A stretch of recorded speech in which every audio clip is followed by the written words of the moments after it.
Okay, Assalamualaikum warahmatullahi wabarakatuh. So as for the next part, okay, for the stress transformation equation, okay, we have the Mohr circle, right? So this Mohr circle is actually is applied, okay, to calculate, okay, the same values that we have learned previously, right? So we can calculate the values, okay, or determine the values, okay, using the graphical method, okay, for the principal stress, the maximum shearing stress, okay, as well as the angles, okay, and also we can also find the values for the stress transformation. Okay, so as we can see here, okay, we have the equations, okay, for plane stress transformation, okay, which gives us the graphical solution, okay, that is easy to remember and use. Right, so this approach, okay, will help you to visualize how the normal and shear stress components vary as the plane acted on its orientation in different directions. Okay, right. So this is the basic steps, okay, in order to determine or draw the Mohr circle, right? So we are going to start with the establishment of the coordinate axis, right? So we have sigma positive to the right and also tau positive downwards, right? So please bear in mind, okay, that in order to use this Mohr circle, right, so we have to decide on the sign conventions first, right? So as what we have already discussed earlier, okay, in view of the stress transformation, right, so we need to determine whether we wanted to use clockwise positive or clockwise negative, right? Okay, so whether in the clockwise direction, okay, it is positive or negative, right? Okay, so we have to decide on that first, okay, then only we can draw the axis correctly, okay, and the results, okay, that we obtain from those axis, okay, will be a correct result, okay, right? So as we can see here, okay, this is the one of the example of a Mohr circle, right? So we will be able to determine the principal stresses as well as the maximum shearing stress from the figure. Okay, right? So this is the Mohr circle construction procedure, right? Okay, as you can see here, we will start with the drawing the axis, right? So we have the axis for sigma, okay, which is represented by the x-axis. Okay, and we also have the y-axis, okay, which is representing the tau value or the maximum shearing stress. So both axes, okay, should be in similar scales, right? So when we draw it on a graph paper, right, so we have to ensure, okay, that both axes has the same scale. So if we are taking an 10 Newton per millimeter square interval, right? So therefore, it has to be similar for the x-axis and also y-axis, right? So then the next part is to plot, okay, the points x and also points y, right? So this can be determined, okay, using the values of sigma x as well as the value of tau xy, right? So we are going to have these two coordinates, okay? So for point x, okay, we have sigma x tau xy.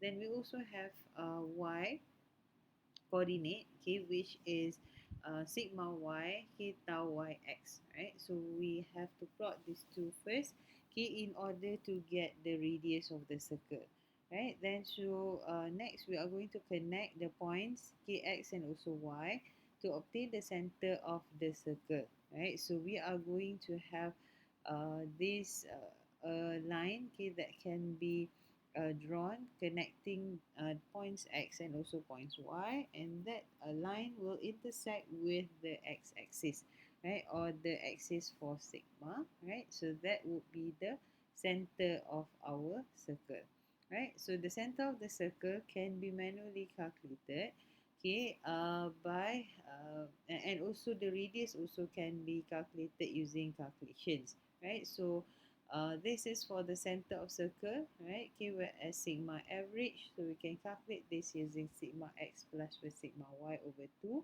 And also we can calculate the radius using this equation, right? So this is another a method, right? Okay, so instead of drawing x or y, okay, but we can instead calculate the center, location, and also the radius. Okay, so then from the center, okay, we can draw the circle, right? So to either point of x or y, right? So that would be the circle for our Mohr circle, right? Then based on the Mohr circle that we have already drawn, okay, we can determine the principal stresses, right? So principal stresses that we can determine is will be inclusive of the maximum and also minimum values. Okay, so it is the points, okay, where the circle intersects with the sigma axis, right? So it means that at this point for the principal stresses, it does not have any values for the maximum shearing stress. Okay, so we are going to get points A and also B, then the principal plane, sigma P, okay, and the direction. Okay, so we are going to consider, okay, the angle between XCA points, okay, to the sigma axis as 2 theta P in the Mohr circle. Right? Okay, so as for this angle, okay, when we are talking about the Mohr circle, okay, we are going to consider 2 theta P instead of just theta P. Right? So when we have already determined the value of the angle, then we have to divide the value by 2. Right, okay, then we have maximum shearing stress. Okay, so for the maximum shearing stress, it can be determined from the tau maximum value, okay, which are represented by points D and E. Okay, so it is perpendicular to points A and B. Right, so just now, okay, as what I've mentioned, right, so for the principal stresses, we are going to get these points A and B on the sigma axis, right? So as for the tau maximum, it will be points D and E that is perpendicular to points A and B. Okay, so the maximum shear direction, sigma S, right, okay, will be uh, um, an angle, okay, that is 45 degrees to the principal planes, right? So it is 90 degrees in the Mohr circle. Okay, right. So now, okay, we are going to look into one of the example, okay, for the concept application of this Mohr circle. Right, so we have a plane stress element, okay, with the sigma x value of 50 MPa. Okay, then we have the sigma y value of negative 10 MPa and also tau xy of 40 MPa. Right, so this value, if I'm not mistaken, it is similar to the example that is using the stress transformation equation. Okay, right, so what we have to do first, okay, is to plot, okay, the axis, right? So we are going to have two axes. Okay, one is the sigma axis, okay, which is the horizontal axis, and another one is the vertical axis, right? So for the sigma axis, okay, which is the horizontal axis, we are going to have the positive value, okay, is on our right, and negative value on our left. And as for the vertical axis or the tau axis, okay, we are going to have a negative sign on top, okay, and positive sign at the bottom. Right, so as for this, okay, this is when we are considering positive as in counterclockwise direction, right? So when it is counterclockwise positive, okay, therefore, okay, the tau value will be on top, and the tau negative value will be on top, and the tau positive value will be at the bottom. But if you are considering counterclockwise negative, right, so therefore the location will be vice versa. Okay, whereas tau positive will be on top and tau negative will be at the bottom, right? Okay, but the end results will be the same, right? So provided that you are consistent, okay, in the direction of your um, tau xy. Okay, right. So then we are going to plot, okay, points x and also points y, point x and also point y, right? So we are going to plot, okay, based on the coordinate of sigma x and also sigma y, right? So first, okay, as for this, we are going to plot x, point x, okay, using the this 50 MPa and also tau xy of 40 MPa, right? So we have two positive values here, and we can plot, okay, the locate the point x, right? So you can see here the dimension, okay, or the uh, coordinate k is 50, 40.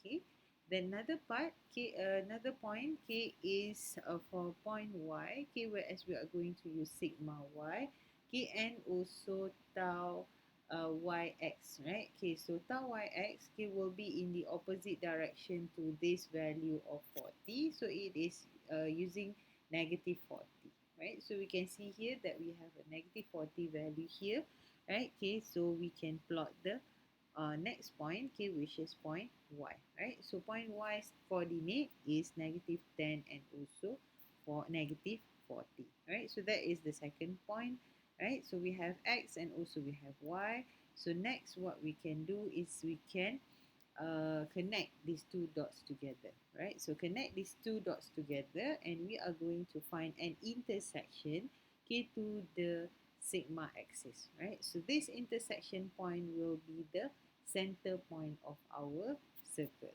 right? So as you can see here, the distance, okay, that is from sigma x, that is from the center point, okay, to x and also to y, okay, will be measuring r equals to the radius. Okay, so this radius can either be calculated or it can also be determined based on the length of this line.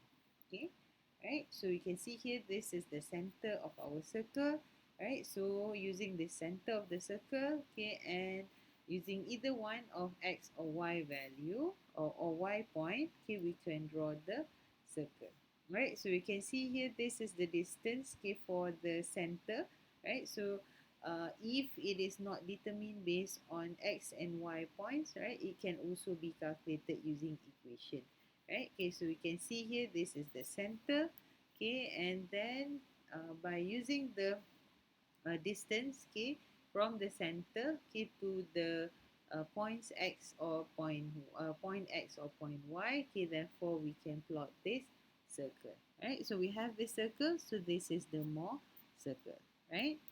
Okay, so based on this, we are going to obtain these 2 points, okay, which are point A, okay, and also point B, right? So what is point A and also point B, right? So these are the location of the principal stresses, right? So point A, okay, will be the positive value, and usually this is known as sigma maximum, right? So sigma maximum is positive 70 MPa.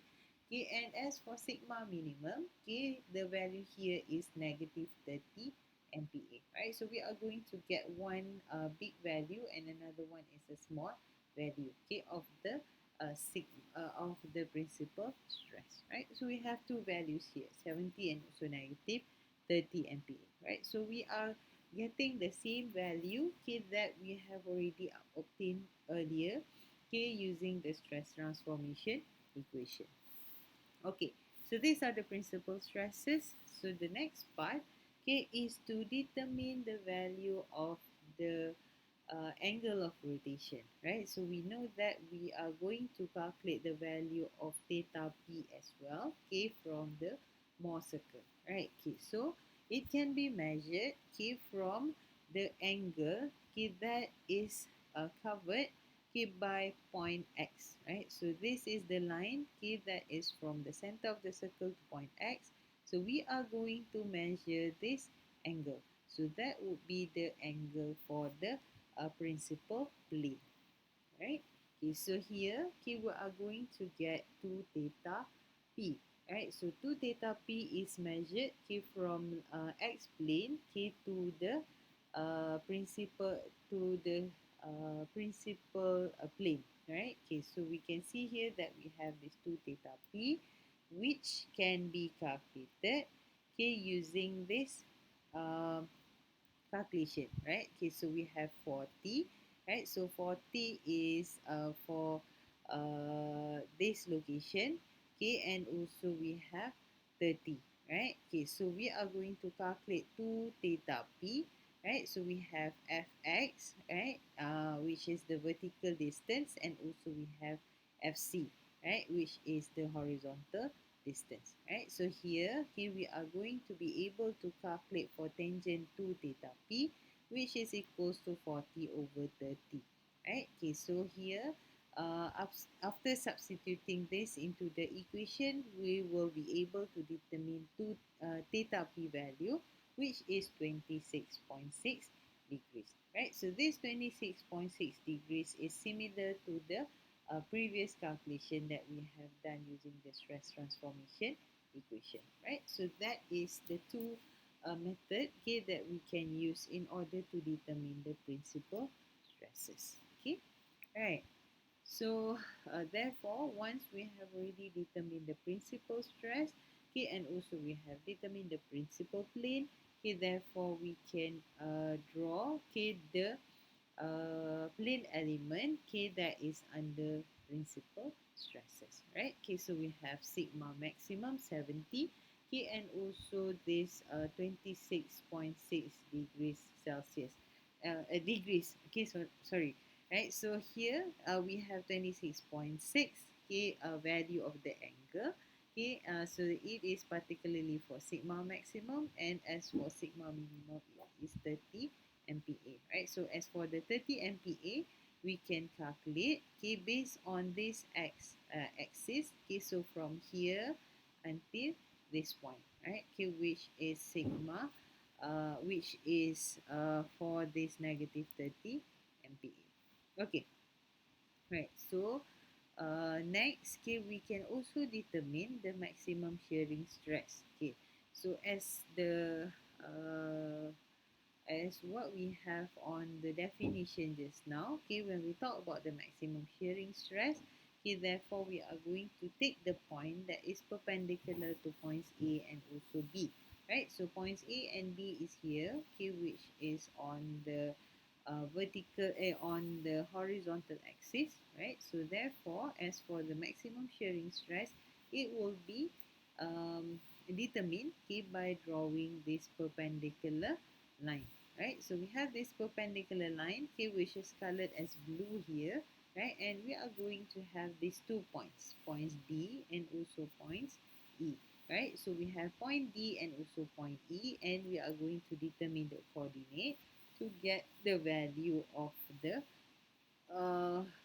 sigma average, okay, of 20 MPa, okay, and also the tau maximum value, okay, which is 50 MPa, right? So you can see here that we are going to get two values. One is the sigma average as well as the tau maximum, right? So the tau value, okay, will be similar on top and also bottom, right? So we are going to have one positive value and one negative value, okay, of the maximum shearing stress, okay, right? And as for the theta S value, okay, which is for the plane, for the maximum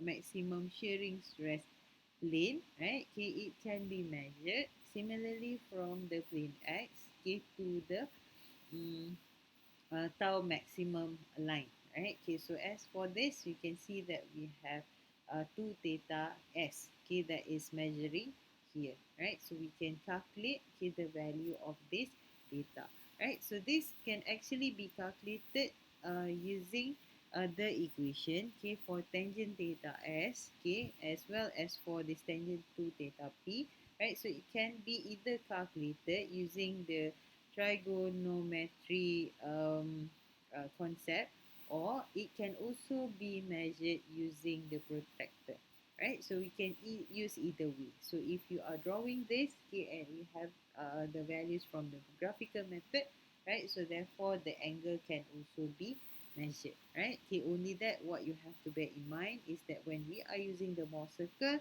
okay, the angle should not be taken directly, but we have to divide the value by 2.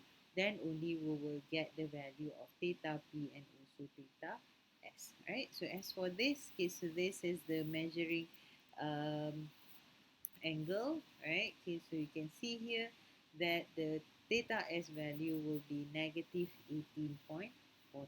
Right, so why is it negative 18.43? It is negative because it is rotating in the clockwise direction, right? Okay, so therefore it is a negative value. Okay, right? Okay, so based on that, okay, after we have already determined the sigma average, the tau maximum value, as well as theta S, right? So we can draw the plane stress element under the maximum shear stress, right? So we have here 20 MPa. Okay, and then we have the tau maximum of 50 MPa, which the value is positive, okay, considering the x plane, right? And we can also draw the theta S value, right? So here we can see that we have negative 18.4 degrees, right? Okay, so the comparison, okay, if we are comparing between the principal stress, okay, just now, okay, that we have, and also the maximum shearing stress, okay, we can recognize, okay, that the difference between these two values, okay, the location is actually uh, divided by this 45 degrees, right? So the difference is 45 degrees between these two elements, okay? Right, so this is small circle for the plane stress, right? So this is basically the basis key that is behind what we are calculating, right? So more circle for centric axial loading, right? So member under centric axial load, and we can see here from figure A, okay, we have a member that is under centric axial load, okay, and it is subjected to only forces in the x direction. Okay, then we also have more circle for torsional loading, right? So more circle for torsional loading, therefore we are going to have this tau xy as well. Okay, right. So now we can look into the second example. Okay, whereas we are going to consider a rotation of the element, right? So state of plane stress at the point shown on the element. Okay, so we have this. This is the plane stress. He then represent the state of stress on an element oriented 30 degrees counterclockwise from the position shown. Right. So we are given the sigma x, sigma y, and also tau xy. Okay, as well as for the orientation. Right. So we need to be oriented. Okay, 30 degrees counterclockwise. Okay. Right, so in order to do this, okay, using the Mohr circle, okay, in order to solve this using the Mohr circle instead of using the stress transformation equation, okay, so this is the way that we can do it, right? So this is the Mohr circle, okay, that has already been drawn, okay, using the same method that we have discussed just now, okay. So we have plotted points x, point y, okay, then we have the center, okay, and we have already plotted the Mohr circle, right? So instead of determining the value of the principal stress, what we wanted to determine here, okay, is the value of the stress once the plane stress element is rotated 30 degrees counterclockwise. Okay, so this is the rotation, okay, that is given the question, which is 30 degrees. Okay, but in the Mohr circle, please bear in mind, okay, that the theta value has to be double up, right? So it has to be multiplied by 2, right? So therefore, in the Mohr circle, we have to consider the angle as 60 degrees. Okay, right. So here, okay, we can measure this value, which has to be measured from the x plane. Okay, right. So it is measured from the x plane unless it is stated otherwise, right? So as for this line, okay, from C, which is the center to x, so this is considered as plane X. Okay. Right. Then we are going to draw, okay, the rotation. Right. So this is the rotation angle, which is 60 degrees. And since it is counterclockwise, right, so therefore, okay, you can see here that it turns in this direction.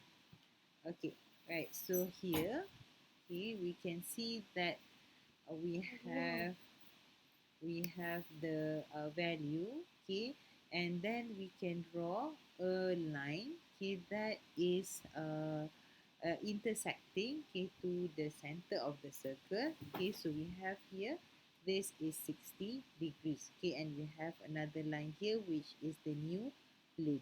Okay, alright, so then based on this, okay, we can determine, okay, the value phi, okay, or the value here that you can see here, okay, that can be measured from the plane x, right? Okay, so the value here that we are going to get is 30.96. Okay, and also we have another value here, okay, which is 29.04. Okay, right, so what we are going to have here, okay, with the new line, okay, is the new point, okay, which is sigma x prime and also tau x prime y prime, right? Okay, so these are the values that can be calculated using the stress transformation equation. But using the Mohr circle, we are going to just draw the line, okay, and we are going to determine these two values. Okay, right? And similarly, we can determine the value of sigma y prime as well. Okay, right? So here, okay, these are the values, okay, that we are going to get. Okay, which are the values of sigma x prime, okay, which is negative 8.2. Okay, and also we have tau x prime y prime, okay, with the value of 5.66 MPa. Right, so this value can be determined graphically, okay, using the Mohr circle. Okay, and we are going to determine based on this point. Okay, okay, so this is for sigma y prime, right? So the value that we are going to get here, okay, is 12.2 MPa, right? So this will be the third value, okay, which is sigma y prime. Okay, right? So when we draw, okay, the figure, right? So we can see here that once the element is rotated 30 degrees counterclockwise, okay, so we are going to get the sigma x prime value, okay, the sigma y prime value, okay, as well as the value of the tau x prime y prime. Okay, so we are going to get all these three values, right? So we can see here, okay, that from the Mohr circle, okay, we can determine the two values of the principal stresses, okay, and also we can determine the value of the maximum shearing stresses, okay, as well as when our section is rotated, okay. Right, so this is another example, okay, when we have due to applied loading, right, so the element at point A on solid cylinder as shown is subjected to the state of stress. So determine the principal stresses acting at this point, right? Okay, so we have to construct the circle, right? Okay, then from the circle we will be able to determine the values of sigma maximum and minimum. Okay, so as for this example, it is represented by sigma 1 and also sigma 2. Okay, then from the section as well, okay, we'll be able to determine the principal plate, okay, which is represented by sigma p, okay, and then we can also draw, okay, the orientation of the element, okay, with the principal stresses, right? So we have the principal stresses as well as the principal plane. Okay, right. Then we have example 2. Okay, state of plane stress at a point is shown on the element. Okay, so determine the maximum in-plane shear stresses and the orientation of the element upon which they act. Right. So this is also similar. Right. So we need to construct the circle first. Okay, then we are going to draw, okay, the sigma average value, determine the sigma average value, okay, as well as we are going to determine the value, so this is the radius, okay, and we are going to determine the tau maximum in plane as well, okay, right? So we are going to determine, okay, these values, right, based on the Mohr circle. Okay, right. So this is the maximum in plane shear stress. Okay, so we are going to have this 2 theta s. Okay, determined from the angle right? Okay, and then we can calculate, okay, by dividing this into 2, okay, so we have sigma s. Okay, so maximum in plane shear stress, okay, can be drawn, okay, like this, okay, considering the plane, rotation plane, as well as the values of sigma average and also the um, upper maximum shearing stress value. Okay, right, so that will be all. Right, so these are the tutorial questions that you can try to do. Right, so the questions that you need to submit to me, okay, are the questions 7.7, okay, 7.15, as well as 7.28. Right, so I need you to solve these questions, okay, using both the stress transformation equation and also the Mohr circle. Right, okay, so you need to do these two, okay, so that you can do a comparison of the answers. Right, so the answer is supposed to be similar for both for both methods. Okay, right, so with that, thank you very much. Assalamualaikum.